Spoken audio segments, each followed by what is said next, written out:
রথে এসে আমি তিলক কেটে নিলাম। Hello everyone, welcome to my channel. তো আমি এখানে রেডি হয়ে নিয়েছি, বেরিয়ে পড়বো উল্টো রথের জন্য।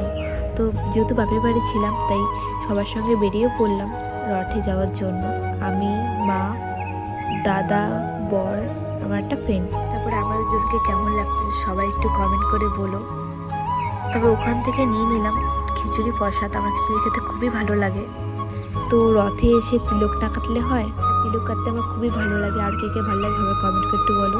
তারপরে চলেও আসলাম মেলাতে, সবাই মিলে এখানে একটু গল্প করতেছিলাম মেলার এখানে।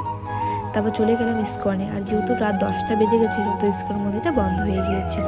তারপরে মা এখানে খেলাবাটি দেখছিল আমার একটা বন্ধুর জন্য। তো মা আমাকে বলে তুইও খেলাবাটি নিয়ে নিয়ে, যেহেতু আমার এখন বয়স নেই খেলাবাটি খেলা, তাই আমি খেলাবাটি নিলাম না। তারপরে মেলায় আসছি, ফুচকা না খেলে হয়? ফুচকা খেতে আমার খুবই ভালো লাগে।